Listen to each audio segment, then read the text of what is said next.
you'll never ever break me. Hurt, scarred, you'll never ever break me. Hurt, scarred, you'll never ever break me. I'm wounded but not broken, wounded but not broken. Hurt, scarred, you'll never ever break me. Hurt, scarred, you'll never ever break me. Hurt, scarred, you'll never ever break me. Wounded but not broken, wounded but not broken. Class is in session, warriors. I shall prepare you for war. Every day, life is gonna test the edges of your resolve. And at some point or another, there will be an all-out war on all fronts to destroy your God-given destiny. Now the enemy will attack your dreams, your relationships, your finances, your health, everything that you love and find sacred. Like a lion, he will be coming for it all. The sun will set and the dark will be ushered in. Voices in the sky will begin to harmonize, and the choir of destruction will begin to sing their songs of fear and doubt with the intent of raping and murdering the greatness on the inside of you. The symphony of darkness will stir those closest to you to betray your trust at the most critical times of your life. The ambassadors of darkness, hoping that you will tap out, that you will quit, that you will give up on all that is dear to you. Your enemy will slash, cut, and stab you emotionally, attempt to wear you down mentally, relentlessly using every weapon at their disposal. Because the truth is, the enemy fears your future. When you get knocked down to the mat, warrior, you gotta go inside and find that voice and scream. I'm hurt, scarred, you'll never ever break me. Hurt, scarred, you'll never ever break me. Hurt, scarred, you'll never ever break me. I'm wounded but not broken, wounded but not broken. I'm hurt, scarred, you'll never ever break me. Hurt, scarred, you'll never ever break me. Hurt, scarred, you'll never ever break me. Wounded but not broken, wounded but not broken. It is written, greater is he that is in me than he that is in the world. You gotta stare into the enemy's eyes and let him know that he has met his match, that nothing will be denied the one that won't be denied. You have to make it clear to your opponent that there is no quit in you. You have to make it known to him that no matter what he does, you serve a God greater than him. That there's a power on the inside of you that makes you unstoppable. That you are not scared to get in the ring to fight for what you want in life. The flesh of the warrior is mortal and vulnerable with weaknesses, but the mind and spirit inside the champion is a savage force of undeniable will that's fierce and violent to anything that threatens its ambition. Scarred and wounded, the warrior not deterred. He remains steadfast and unwavering faith to the God that lives within him. Alone he fights, blinded by darkness, but still he moves forward, outflanking every maneuver that hell attempts to conquer him with. He gets bolder and more aggressive with every step he takes toward greatness. Sucker punched by life, knocked down to the mat several times, but he stretches for the ropes to climb out of the mouth of defeat. His emotional jaw broke, exhausted with two black eyes, gasping for air, nothing left in the tank. The enemy sure of victory till he heard him say, I'm hurt, scarred, you'll never ever break me. Hurt, scarred, you'll never ever break me. Hurt, scarred, you'll never ever break me. I'm wounded but not broken, wounded but not broken. I'm hurt, scarred, you'll never ever break me. Hurt, scarred, you'll never ever break me. Hurt, scarred, you'll never ever break me. I'm wounded but not broken, wounded but not broken. One standard, all I know is greatness. Average is the plague, I refuse to get complacent. Hall of Fame game, acoustically you can taste it. Warrior, champion, just like my parents raised me. Work ethic screaming, hungry like I never made it. Shedding tears, goosebumps every time you play it. Sweat equity. Sweat equity. There's some things you're not willing to quit when you've invested that much into it. Some of y'all, you can quit because you ain't putting nothing in it. You ain't put enough work in it. You can just turn your back on it because you didn't put that much work into it. There's some stuff in my life, I can't turn my back on it. I work too hard to walk away from certain things because I put too much in it. And some of you can easily walk away from stuff. It doesn't mean nothing to you. If this company means something to you, if this opportunity means something to you, you wouldn't quit and you wouldn't give up and you wouldn't give in. It's called character. You will grow through what you go through. The question is, are you willing to go through it? Sometimes a setback and you being in the dumps and miserable and frustrated about all of these things that keep going wrong and wrong and wrong and wrong, and you're looking for something to go right. When it finally starts going right, you're gonna appreciate it that much more. You cry, you're hurt. At the end of the crying and the hurt, don't give me a story. I don't need a story. At the end of it, I need you to get a reward. You already cried. You've already sacrificed parties. You've already given up sports. You've already given up a whole lot of stuff. And now you're about to cry and give up? You're about to cry and go home? If you were going to quit, you should have quit before you started. You don't come this far. You don't invest this much time. You don't invest this much energy to give up. Recycle your pain. You can decide the shape, the form. You can decide the product that comes from your pain. Get something from it. You already in pain. Use it. Do something with it. Allow it to take you to the next level. Allow your pain to push you to greatness. This is what I need you to do for me. When you walk out of here, I just need you to keep walking toward it. I don't need you thinking about it no more. You're doing too much thinking. You analyze it too much. You talking yourself out of it. I don't know if this gonna work. I tried and it didn't work. I just need you to keep moving. I need you to make up in your mind that the only way you can lose is if you quit. And I just need you to keep going. When you out there dealing with the real world, it ain't pretty. You got to have heart. Get some heart. It can be fixed and you can fix it. But when you pointing fingers and you talking about, I can't believe stuff change. The weather change every day. You don't complain about that. When you get out there, I need you kill or be killed when you get out there. We ain't playing no more. We ain't taking no prisoners no more. When you get out there, whatever you can get, go get it. Because they gonna get it before you get it. And they ain't gonna give it to you. So you go out there and get what's yours. Ain't nobody about to give you your personal freedom. If you're going to get your personal freedom, they ain't giving it away. You gotta go get it. You gotta go earn it. That test might not go away. That pain might not go away. That fight might not go away. You are a warrior. It's time for you not to back up, not to give up, not to give in. You are a warrior. It's time to fight. If you're going through trials and tribulations, the best thing you can do is handle it. The worst thing you can do is panic. If you ever study an eagle, you see that an eagle flies best when there's storms and winds, because it doesn't have to flap. It uses the wind from the storm to elevate. And so I don't care what your trials and tribulations are, elevate yourself, get beyond the clouds. Don't worry about your haters. Your haters are like pigeons. Pigeons can only fly so high. And so you don't have to worry about people and circumstances and situations. You just fly up to an altitude that they can't go to. You are in control. Not the little voice that gives you all the doubts and gives you all the negativity and gives you all the questions. You, the successful you, are in control. And you've got to continually beat that into your brain every time that little negative voice comes around that makes you feel insecure, that makes you feel less confident, that makes you feel like you're not enough. Stop being a victim. Stop letting life push you around and start fighting back. Because the minute you tell yourself that you control this is the minute you can start to change it. It all starts the moment you take responsibility and say to yourself, I can make out of this life what the I want, and no one and nothing is going to shape my destiny but me. You got to stare all that in the face and say, you can't beat me, I'm too strong. Many start, but few finish. And that few that finish, that just keep on there in spite of the pain, in spite of the agony, they just keep on.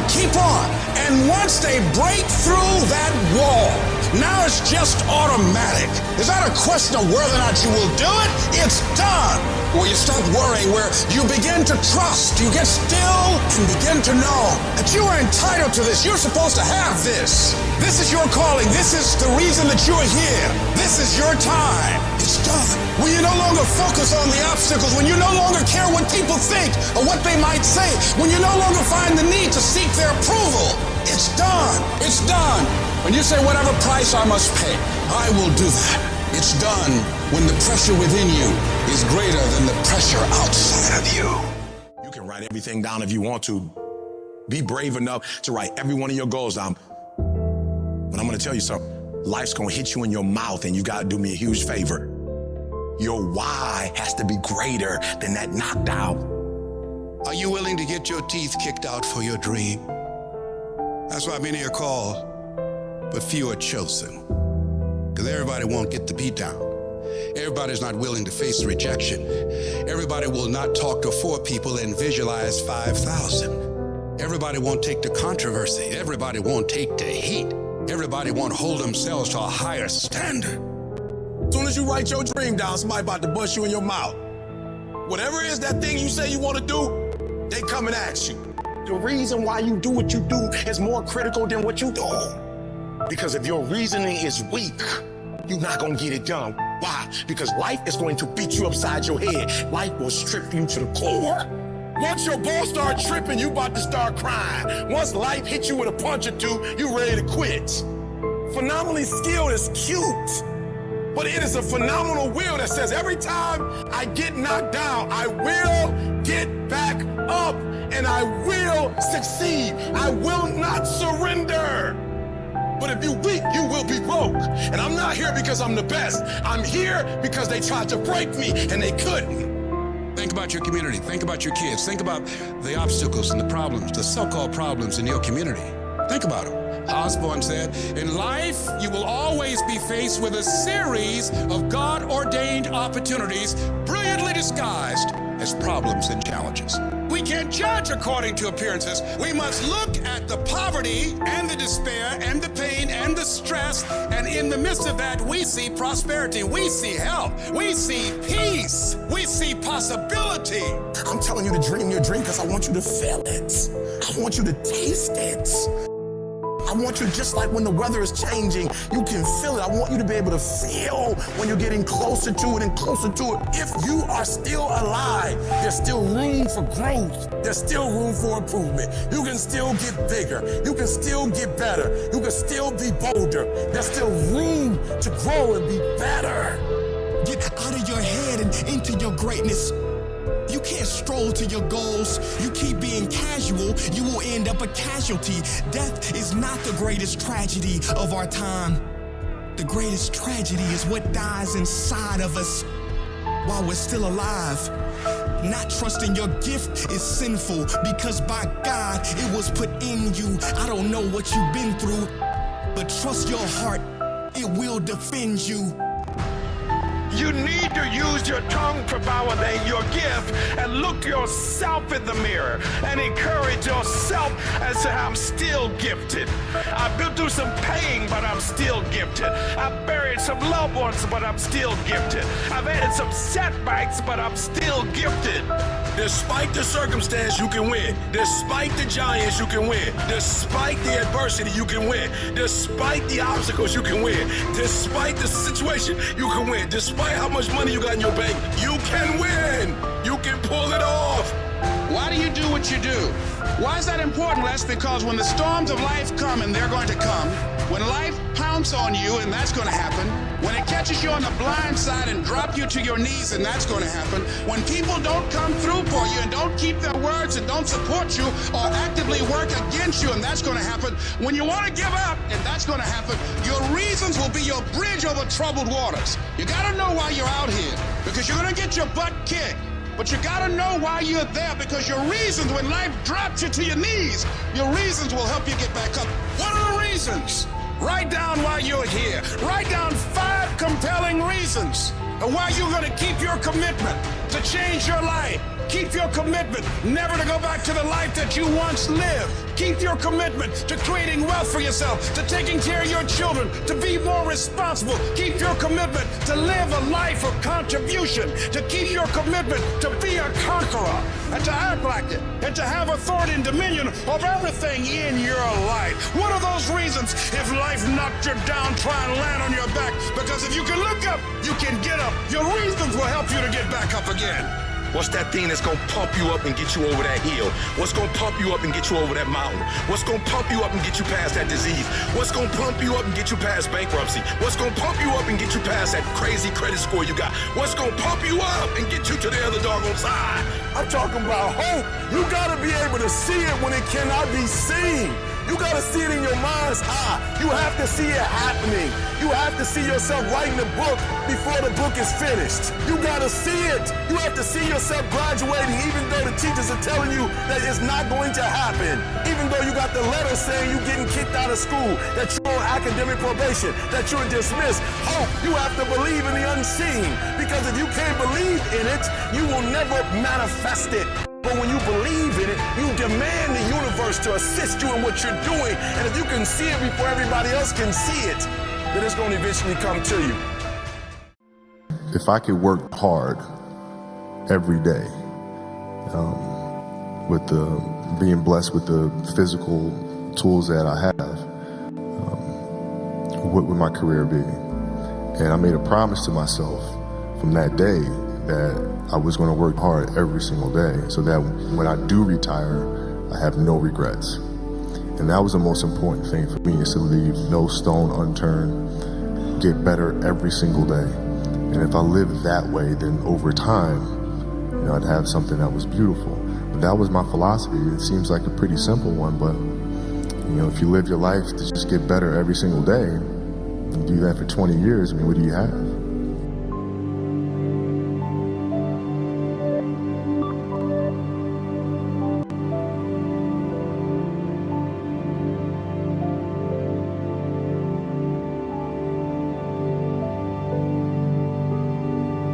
That's the trick, isn't it? It's finding what you love to do. We talk about hard work all the time. It's like, man, if you got to get up every single morning and remind yourself how hard you need to work, you probably need to choose a different profession, because that shouldn't be there. I wake up in the morning excited to get to it. If I'm not training, I'm missing it. If I'm not watching a game of basketball, I miss it.